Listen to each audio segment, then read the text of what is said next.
So it says, kindly answer me, even though you put off your cam, please answer me, your video. So what it says here, you can see my slide. Is my audio okay? Clear ba Yes ang po. audio? So our topic for today, we have finished the three fundamental types of tissue, right? We have the epithelial, connective, muscular, and now the nervous tissue.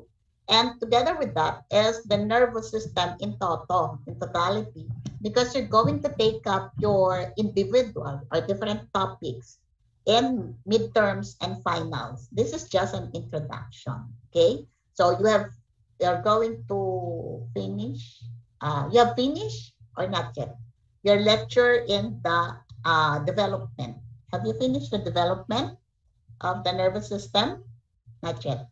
Mama, Yes later pa pa? po. Yes po. Later pa po. Okay. So let's start. So these are our objectives. We have to differentiate the central nervous system from the peripheral nervous system microscopically, because we are microscopic humans structural biology. So discuss the microscopic structures of the nervous system and the nervous tissue. So determine neural plasticity and regeneration. And as we go along, we will discuss some of the common clinical conditions of the nervous system.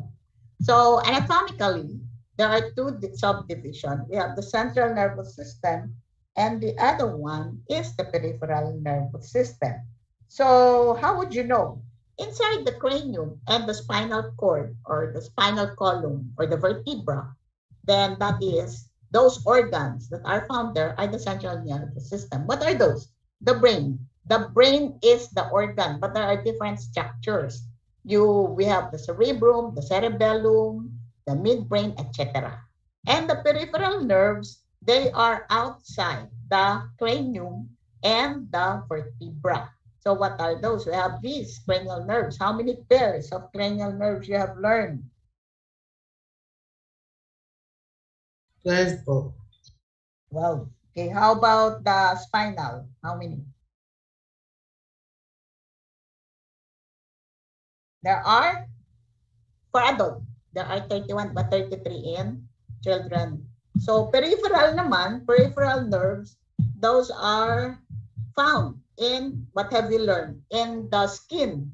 You have seen the Meissner's corpuscle. So that is a nerve, nervous tissue. Okay. So what is the functional unit or the functional unit of the nervous system? It is the neuron or nerve cells. So you have seen this when we studied the different types of tissue. So this is a neuron. What is the shape of which? Anong shape? What is the shape? Selling. They are stellate in shape because of the presence of these. Those are the processes. So those processes, you call it dendrites with S and an axon. Okay? So this is an axon and this is the axon hillock. Okay? So how would you know it's an axon hillock and then it is an axon? It is longer. What else? The Nissls granules. Look at this. This is the soma. That is the dendrites. This is the axon. So the soma or the pericardium, it has a cytoplasm, cell body. So the cytoplasm is basophilic in staining because of the Nissls granules. And that's light staining structure, that is the nucleus. The one at the middle, that is the prominence of nucleolus, that's the reason why you call it the characteristic appearance of a nerve cell or a neuron. You call it what? Remember this? Remember that? Remember the characteristic appearance because of the prominence of the nucleolus? Fish. Fish eye. So it is a fish eye, or some books says it's a fried egg. Okay. So you know its axon. Look at that. It is lighter in staining compared with those. What is that? Because there is no extension of the Nissls granules in the axon hillock. What else? The stimulus is carried to the pericardium or the cell body by the dendrite. So going to the dendrite, yung stimulus, the stimulus. What about the action potential or stimulus away. So the axon carries it away from the perikaryon or the soma or the cell body. So those are the difference. So it depends on the organ. So if you see this in the spinal cord, they are arranged in irregularly or randomly or haphazardly. Okay, but in nervous tissue or nervous system, if you see this neuron or nerve cell, they are the same. They have axon. They look alike. I mean, they have axon and dendrites. Okay. So this is the dendrite schematic drawing. So you have here the prominence of the nucleolus, and those dendrites they branch. Okay, so this is a collateral, and this one they have this this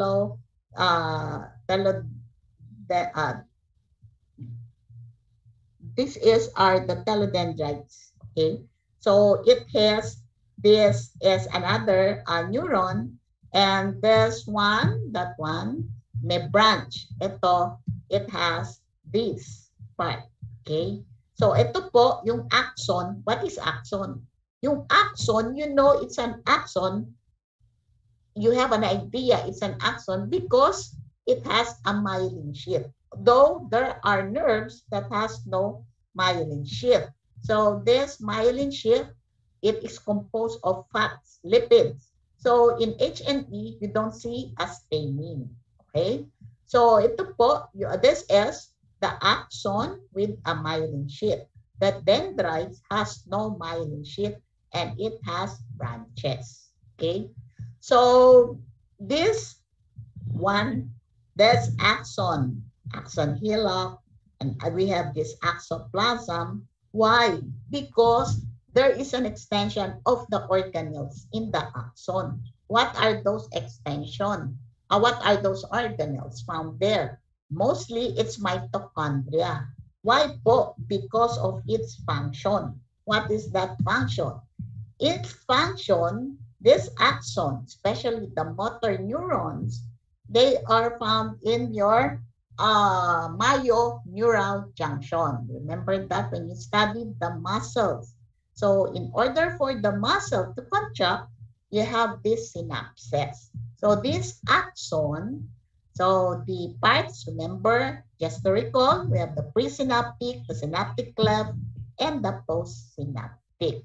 So here, this axon has that one. That is an organelle. That is a mitochondria. We have the microtubules or cytoskeleton. We have the vesicles. These vesicles composed of the neurotransmitter, example of which is acetylcholine, and then there are others that are calcium. Right? Here in the axon in the vesicle. So the vesicles, the mitochondria, the microtubules, you see a lot of them in the axon. So this is your synaptic cleft, especially in here in the presynaptic neuron. Okay. So these are the synapses. There are different types of synapses. We have the axosomatic, the axodendritic, and the axonic. So what does it mean here? So this is the perikaryon. Those are the dendrites. Okay, so you have only one axon per neuron. So an axosomatic, an axon is attached to the soma. Example of this is the myoneural junction. Axodendritic, so where can you find this? You will find this in the synapses. As in, they are synapses. Usually they are found in the, when there is a transmission, so they are in the CNS. Also here, axonic. So axon versus axon. Okay, yan po. Those are the synapses. So they can be in the interneurons so that there is a continuity of the stimulus of the action potential. So there will be an effector or action. So if we classify the neurons as the structure morphology, they can be multipolar Where can you find this multipolar type of morphology? Their function is motor or interneurons. What about bipolar? So bipolar, they can be in the found in the eyes, rods and cones. They can be in the nose, okay, and in the ears. Those three, they are bipolar. Okay. So what about unipolar or pseudo-unipolar? These are sensory neurons. Yung bipolar, sensory din sila. Receptors, sensory receptors of the nose, the ears, and in the eyes. Sensory din siya. But they are bipolar only on 3 areas. And the others are unipolar or pseudo-unipolar, other sensory, okay? Sensory neurons. So anaxonic, they are the supporting cells. So they are support in such a way there's a continuity of the electrical impulse. Okay, so ang multipolar, again, motor and interneurons. Bipolar, those are sensory neurons found or receptors found in the nose, in the eyes, and in the ears. So unipolar or unipolar, they are the rest of the sensory neurons. And anaxonic, they are found in some of the interneurons and some supporting cells in the CNS. Okay, so this is the one that is the multipolar. Remember all of them except for the anaxonic, because this has no axon. All of them have only an axon. So isa lang ang axon nila. They have only one axon. So multipolar, they have a lots of dendrites. So pseudo-unipolar, it has a short process and it divides into this. We have an axon and then we have your dendrites. What about the bipolar? So bipolar, you have an axon and a dendrite. So this is an anaxonic, so you don't have any axons. Okay, so the anaxonic neurons of the CNS, they don't have, as the name implies, they don't have axon. They do not produce action potential, but regulate the local electrical changes of adjacent neurons.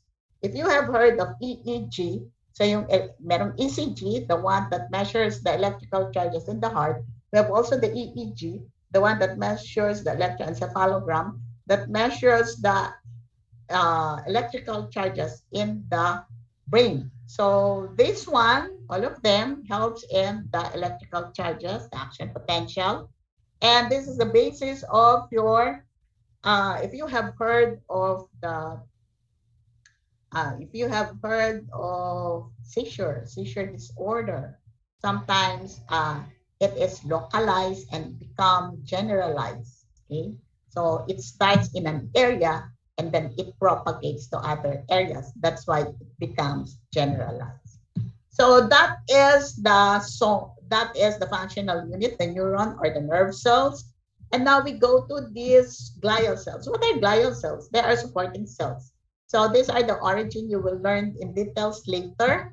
So look at this, neural tube. So all of those that originates in the neural tube, they are found in the central nervous system. So this oligodendrites, the function of which is produce myelin sheath. So what are the parts of a neuron that has a myelin sheath? The axon. So the one that produces the myelin sheath in the CNS is the oligodendrocyte. What about the astrocyte? These are supporting cells. So they have processes. They originate in the neural tube. There are two types of them. We have the fibrous astrocyte, and the other one is the protoplasmic astrocyte. So fibrous astrocyte, where can you find them? You will find them in the white matter. So pag sinabi, if we say it's white matter, you see a lot of fibers. You see a lot of axons, dendrites. So if we say the gray matter, you will see a lot of pericardium or soma in the gray matter. So if we say nucleus, not only the nucleus part of the cell, if it pertains to nucleus, then we see a lot of soma in the central nervous system. So what about the other one, the ependymal cells? The ependymal cells, they are the one that lines the ventricles.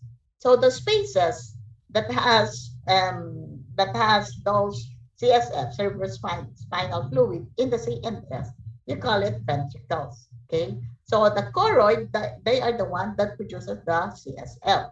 So in the central canal of the spinal cord, there also a flow of the CSF. You will also see the ependymal cells. So these ependymal cells aids in the production of the CSF, and it helps in the movement of the cerebrospinal fluid. Okay, so what about these microglia? Look at that. So this is, you have learned this. This is a macrophage. So if you see a macrophage in the CNS, you call it microglia. Okay.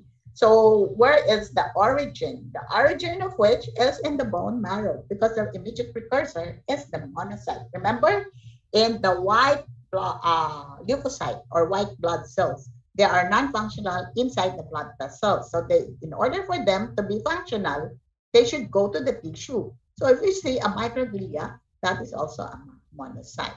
Okay, a macrophage. So macrophage in the tissue. What tissue? Nervous tissue. You call it microglia. In what area? In the CNS. So this is for defense. It has a function as phagocytosis.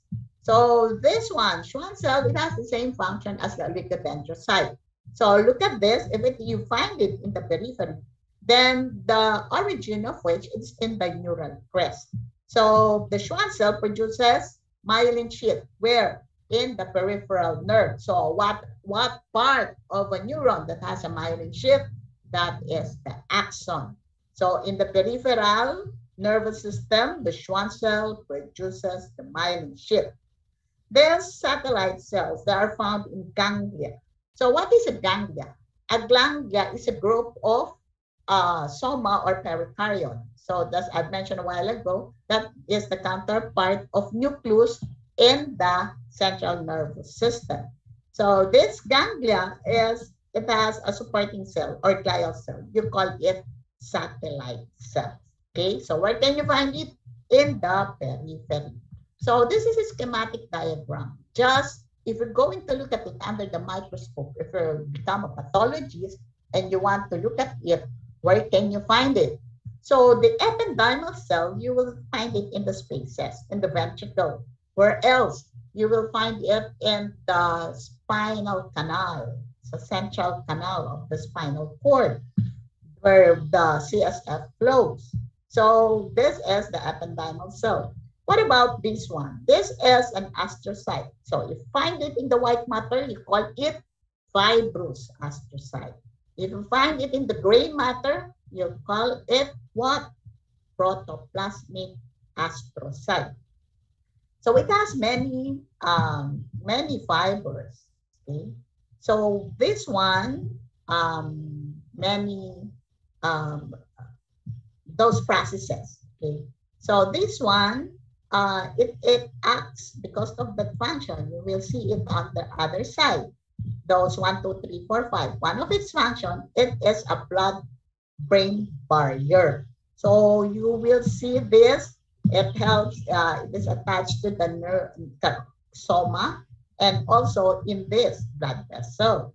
What about this one? This is the oligodendrocyte. Oligodendrocyte is smaller than the astrocyte.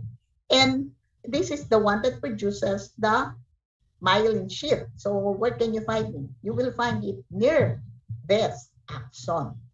And then this is the microglia. The microglia, it is small.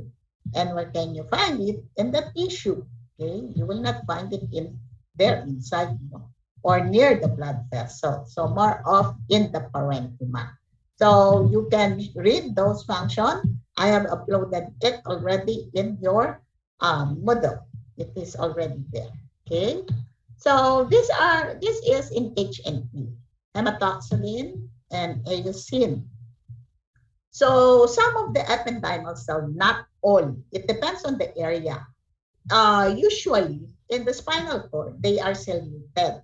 So if they are ciliated, then it helps in the movement of the CSF. So in other area, you see a lot of microvilli. Where can you find these? In the ventricles. So what is the function of that microvilli? It helps in the absorption of the spinal fluid, the fluid per se. So those are the ependymal cells. So this is elongated nucleus. So they are more of short columnar or cuboidal or columnar in shape with cilia. Okay. Is it an epithelial tissue? Of course not. It is not epithelial tissue. It is a nervous tissue. Why? Because it lacks a characteristic. Though its shape, it is cuboidal or columnar, it has cilia or microvilli, it has no basement membrane. Okay? So this is a microglia. What is the precursor, immediate precursor? The precursor is the monocyte. Look at this. It is red in color. What do you think the cell is? Identify the cell. What are those cells? They are red in color. Ano sila? What are those cells? Are you still there? So those are, or you have learned that in your first sem. You will not be here if you don't know that. So this is the microglia. You look at this, they are elongated, they have elongated nucleus. So this has a special stain because of the fibrillar glial acid phosphate protein, I mean. So what is that? That is the fiber, or this is the astrocyte. You see a lot of processes, and this is positive for fibrillar glial acid protein. So what is that for? That is to know this, so that you can identify, because it is a special thing, the astrocyte. Okay? So this has a special stain. How did you know, Mom? Because of these cells. Okay? So these cells, supposedly they are red, and this is a blood vessel.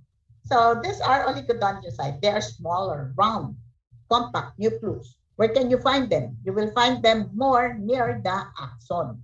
So how would you know it's an axon? It's an oligodendrocyte, because this is the one that produces myelin sheath. So those that did not take a stain and under the microscope of this tissue, CNS or cerebrum, then that is a myelin sheath.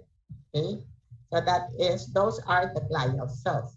So if we're going to the peripheral nerve, we have also supporting cells. What are those? We have here the satellite cells. So this is a dorsal root ganglion. So a dorsal root ganglion, the function of which is sensory. So this is sensory ganglion. So this is the ganglion cell. Surrounding it are the satellite cell. So this is the function. It insulates the cell bodies or the pericardium or the soma. It regulates the nutrient and waste exchange for cell bodies in ganglia. What about the neurolemocyte or the Schwann cell? Other name is Schwann cell. This is the one that produces myelin sheath in the periphery. So the one that produces myelin sheath in the central is the oligodendrocyte. Okay, so those are the satellite cells and the neuromyelinocyte. And this one is the ganglion cell. We have also the light staining nucleus with the prominence of the nucleolus. And the one that surrounds it is the satellite cell. So if we go in the laboratory, if you have face-to-face, if we're going to look at it under the microscope, there's a perineural space. Okay, so they say these ganglion cells shrink upon preparation. So there is already a space. But the cells that was detached to that area is also the satellite cells. So this is a peripheral nerve. So the one in the middle, so do not mistaken it with this one. So this is nucleolus. This is the nucleus. So look at this. The one in the middle, that is an axon. Surrounding it, light staining, that is the myelin sheath. So the one that produces the myelin sheath is the Schwann cell or neuroleukocyte. Okay? So yun po yun. Those are, so do not mistaken that as the nucleus. That is the axon. So number 3 is axon. Number 2 is the myelin sheath. And number 1 is the Schwann cell. So that is a cross section. This is a cross section. And look at this. This is a longitudinal section. So look at that. That's that staining, darker staining, surrounded by light staining. That is the axon. And that is the myelin sheath. So the cells that is there, those are the Schwann cell that produces this one, that produces the myelin sheath. So here is, it's like there is a waist, W-A-I-S-T, and there is this space like that. So that is the node of Ranvier. Okay. So another peripheral nervous system, if you read your book, is the ANS. What is ANS?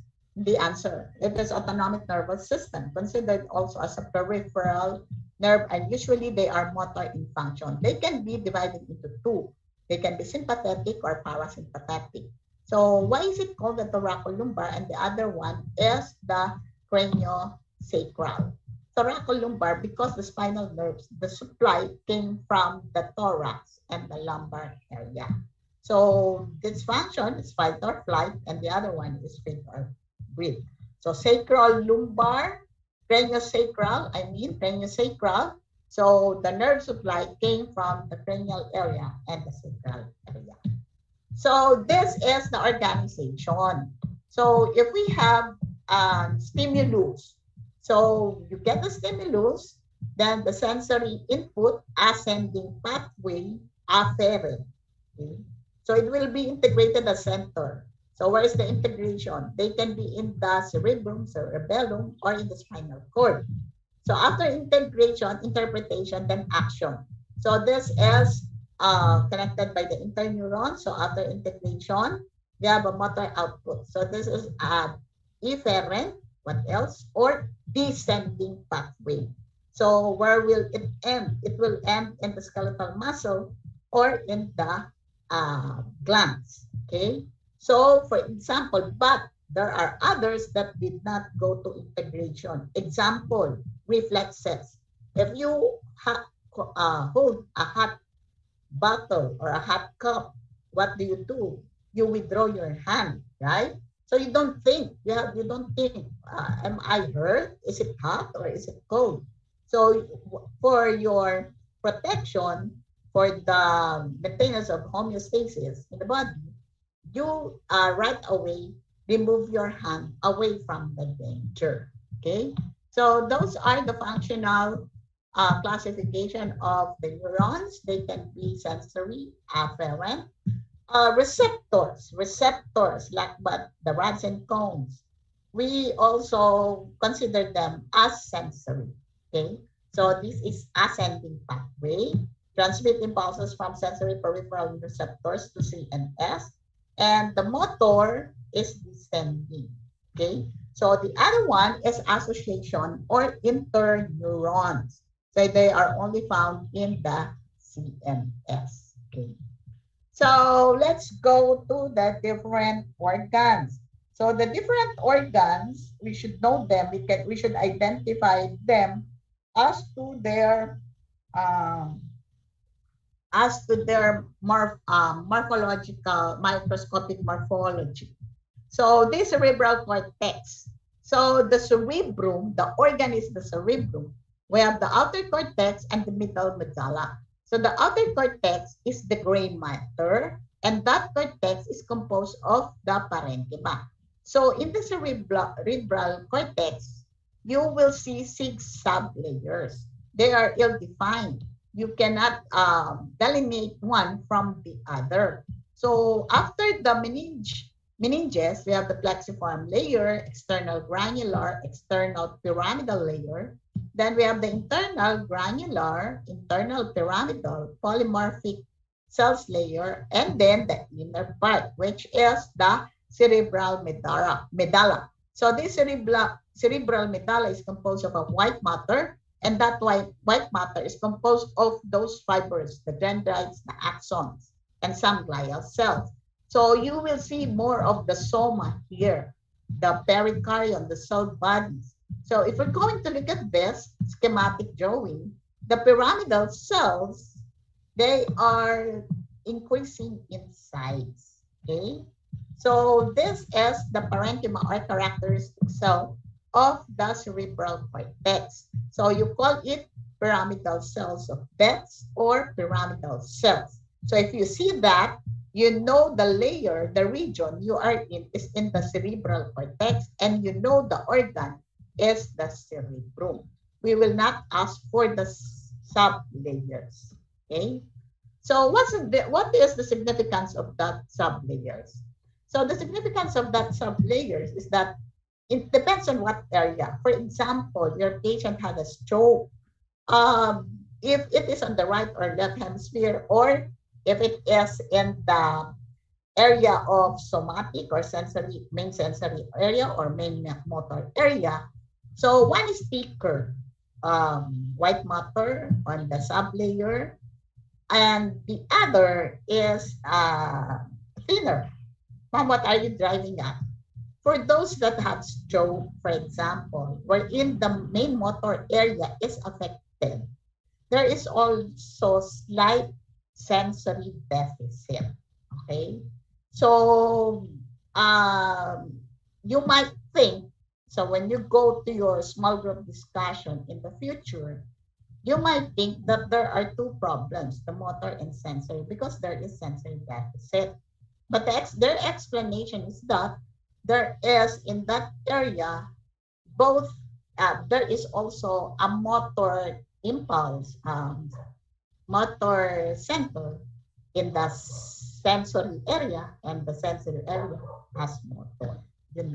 That's it. So this is the characteristic cell. They are mononucleated and triangular in shape. They have the prominence of the nucleolus. As the arrangement, they are randomly arranged. Okay, so it is a nerve cell, but we call it pyramidal cell in the cerebrum. So that's the reason why, if you see that, you know the organ is the cerebrum. Nobody will answer the brain. Okay, so this is on silver staining, and this is the cerebellar cortex. So the cerebellar medulla, it is the white matter, so it is a volume. You will see it later when they have their orientation regarding this. You have a volume like a leaf. And the cerebellar cortex are 3 sublayers. You have the molecular, the middle Purkinje cell layer. It is a single layer of this basket shape or flash shape cell. And you see those are the dendrites or axons. So it is also mononucleated with prominence of the nucleolus. So where is it located? It is located in the cerebellar cortex. In what specific layer? The Purkinje cell layer. So cell-pointed Purkinje cell. I remember you have met 2 Purkinje. The other one is in the heart, so Purkinje fiber. And this one is the Purkinje cell. So do not answer Purkinje. You should write if it is a cell or the fiber. So here, it is a Purkinje cell, and that is the parenchyma, and it is located in the Purkinje cell layer, specific layer. And the inner one is the granular layer, and then this is just adjacent to the cerebellar medulla. So the cerebellar medulla is composed of the white matter. So you have seen this as the spinal cord. So the spinal cord, you know, it's the other way around. So the outer part is the white matter, and you don't call it the spinal cortex. You just call it white matter, and the inner part is the gray matter. Where can you find the neurons or the nerve cell? You will find them in the gray matter. Okay. Now, this you will know on what section. So there are the cervical, the thoracic, the lumbar, and then we have here the sacral. So you will know by the shape of their gray matter. Okay, so how would you know it's anterior or posterior? You will know it's anterior because here you've got the gray matter. It did not extend up to the periphery, unlike here in the posterior. It extends to the periphery. So if you are a plantito-plantita, you might say it's a butterfly shape.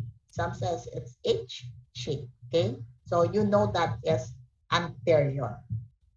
Now here, see, you have a prominence of the nucleolus, and you have a light staining nucleus, and then the Nissel's granules are made of ribosomes. So you see here a lot of Nissel's granules. Okay, so this is the white matter. So that space, those are myelin sheath. Okay, so you will see a lot of fibers here. So you will see a lot of neuropil. Neuropil, they are just made of the fibers of the neuron.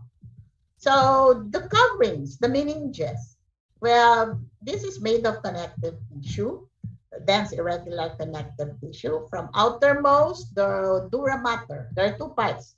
We have the ostial, that is ostial part, which is attached to the bone, and the other one is the meningeal. So if you have heard, may meningitis yung patient. If you have heard that meningitis, so there's an inflammation of this.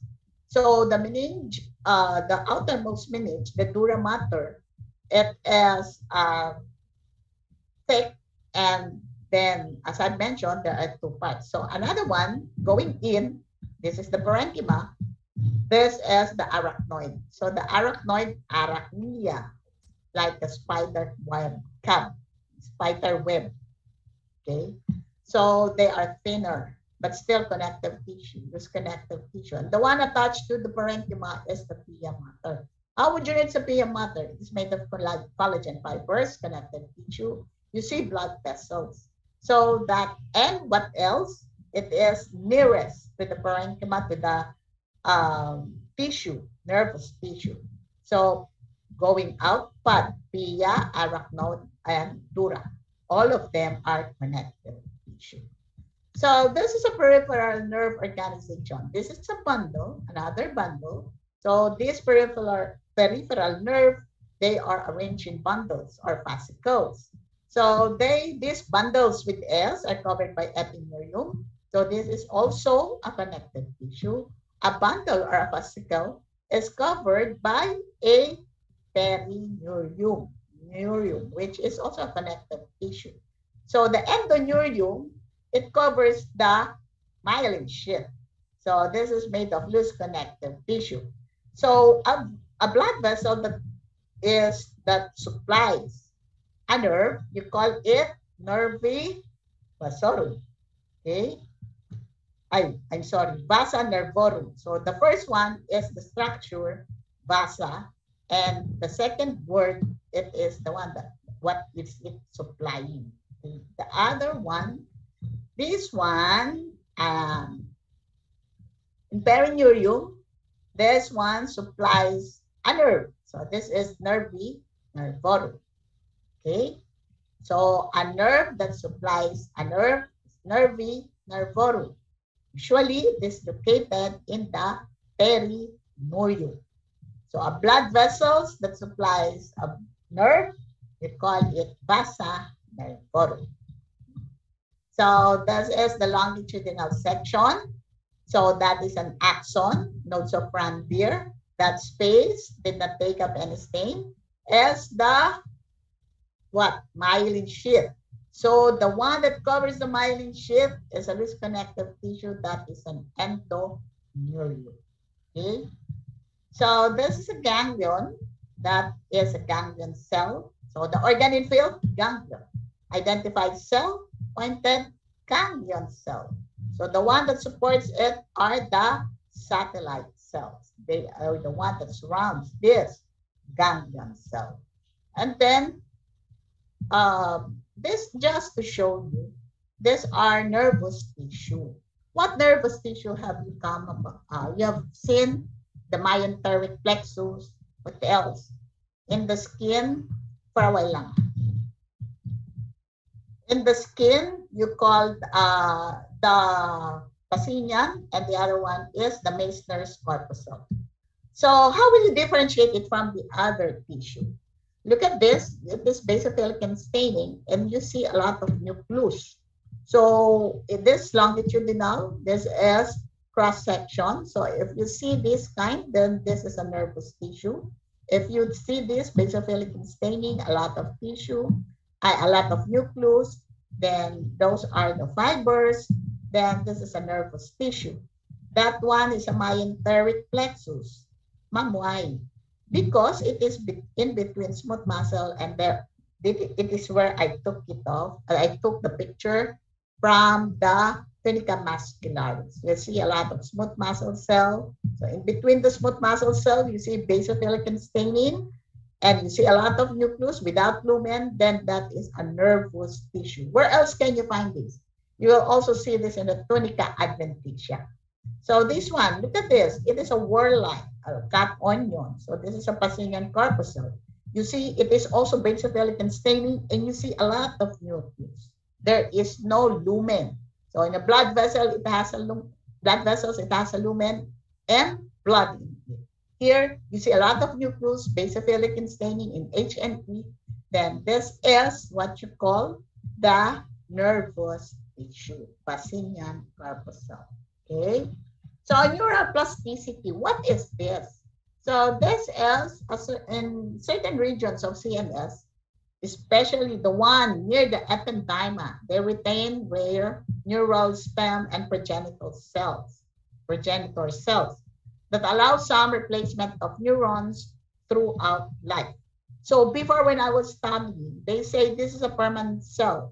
So once it is destroyed or distracted, then it is not capable of regenerating. Good to know that now, as science advancement of science, then it has also a few neural stem cells. So this neuroplasticity involving formation and remodeling of synaptic connections is also prevalent throughout life. So if you have heard some of those that had stroke, nagkaroon sila ng stroke, why is it that some of them, even if there's a big damage, some of them recover without any sequela, meaning without any other, they are back to their normal. So why is it so? Because there are secondary area, for example, sensory area, primary, there are secondary. So if you develop it or early detection of the disease, early intervention, then more or less you will not have sequela. So the complexity and distances of the neuronal glial interconnections with the CNS make regeneration and restoration of function within the tissue after major injury very difficult. So remember in the CNS, they are arranged in randomly or irregularly. So the further from their glial cell supporting cells, then is harder to treat. So the more simply organized peripheral nerves have better capacity of axonal regeneration, a process involving reactivation of the pericardion, Schwann cells, and macrophages. Just to show you this one. So in the peripheral nerve, it is easier to return it back to normal. Why? Because these axons have myelin sheath. So that myelin sheath, there are Schwann cells that produces the myelin. They are flat cells. So this is a repair of anterograde and retrograde.